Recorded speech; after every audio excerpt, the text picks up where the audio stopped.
Hello everyone, Hobie in here, and we are back with One Piece Volume 103, and oh my god, it's Gear 5! We finally reached the epic Gear 5, oh my god. Okay, well, it was a bit different than what I was expecting. Like, he didn't, like, awaken, or he didn't, like, it's not like other Gears where he thought of it beforehand, and, like, oh yeah, this is a cool idea, I'll just do this. He just kind of awakened it.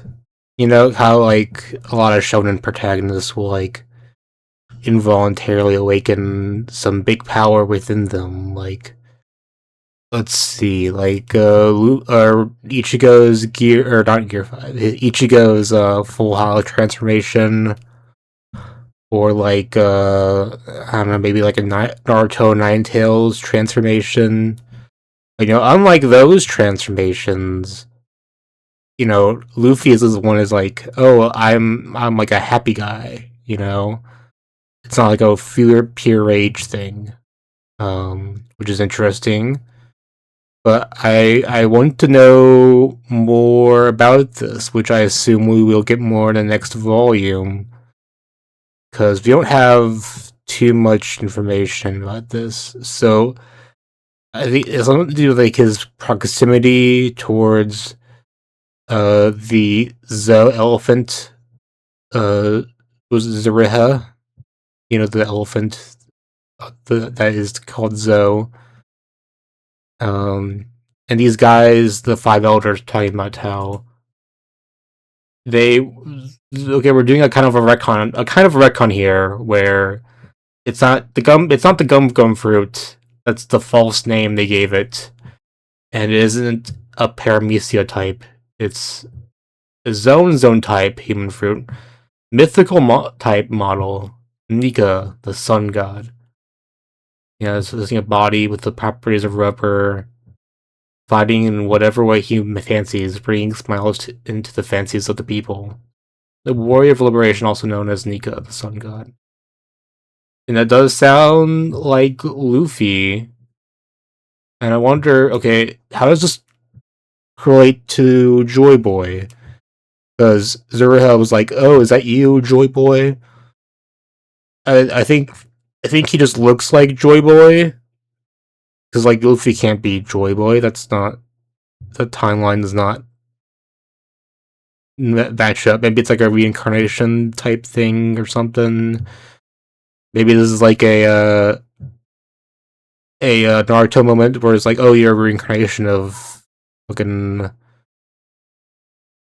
Indra, right? Indra, you know. But we need more stuff to confirm like what's going on. But yeah, it's kind of a weirder power. It's a more One Piece, you know. Hey, One Piece to like it's still your roots, you know. I say silly roots. We've had plenty of silly stuff in Wano so far. You know, a lot of the weird powers. But yeah, compared to like Luffy's other transformations, this is like, you know, a lot weirder. He's like popping out, you know, his eyes and stuff, and like it's definitely strong. I don't. Sometimes I don't feel like we've seen the full extent, you know, of what it can do.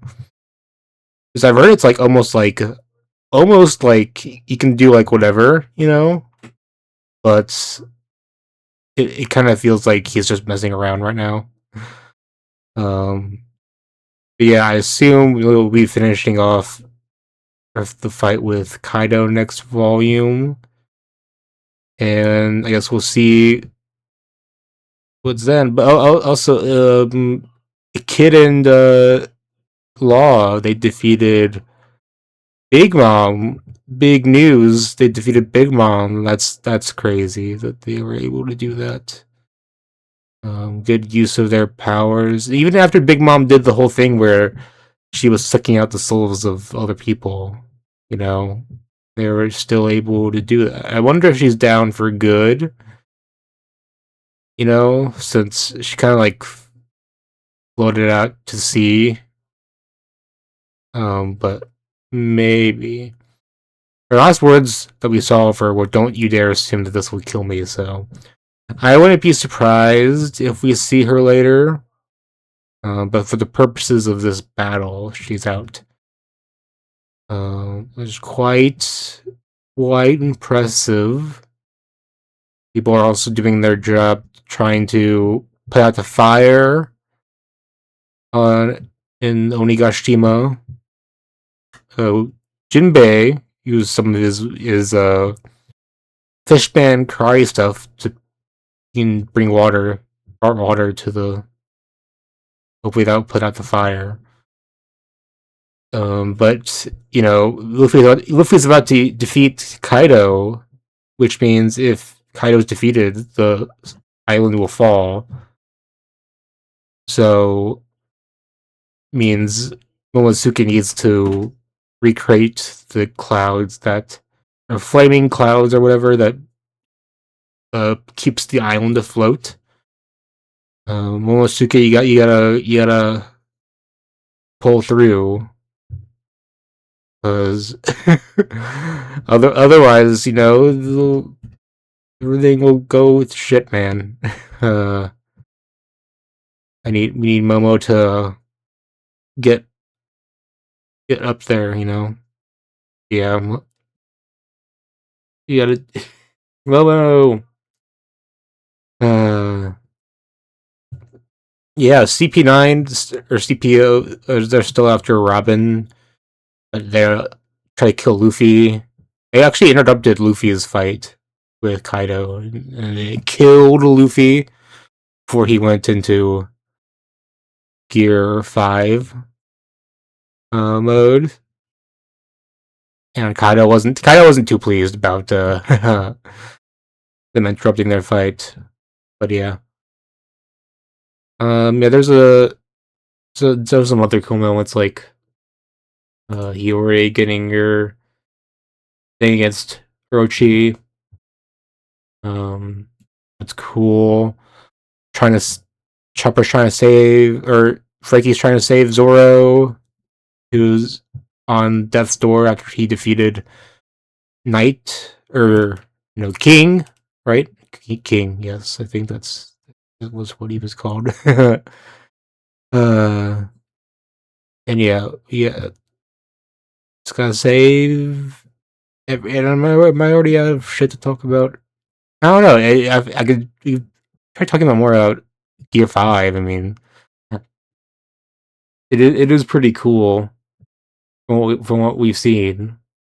I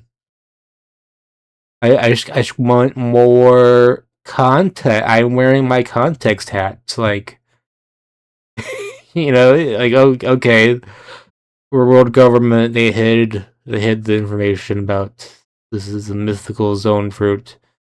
What was that zone fruit? What was this mythical, fucking amazing fruit doing in the place that the guy hid it? That Shanks hid it. That they stole it. The Shanks stole it. Stole the fruit. Luffy ate it. How was it not that safeguarded? It feels. Did they know? Did the Shanks know how great it was when they stole the fruit? Big questions. Like, how did Luffy awaken this? Who was Joy Boy? Many more questions still remain. And yeah, I guess there's still stronger foes after this. Well, somehow the manga is continuing, despite the fact that Luffy is about to defeat one of the warlords of the sea, or not warlords of the sea, the 4 emperors. Like, after this, it's just what Shanks is, right? I think, and like Buggy or something. Isn't Buggy one of the 4 emperors? Like, okay, who's gonna put a stop to Luffy after this? I know after this it's like Egghead. I don't know what Egghead. I don't know what Egghead. And Elbath. Elbath sounds cool. We've heard about a lot about that place. Maybe there's some strong people there. I mean, Charlotte is strong, or Big Mom was strong, and she was from Elbath, so maybe there will be plenty of strong people waiting there, but we will have to see. Yeah, until then, make sure to like, comment, subscribe, and I'll see you guys later. Have a good one.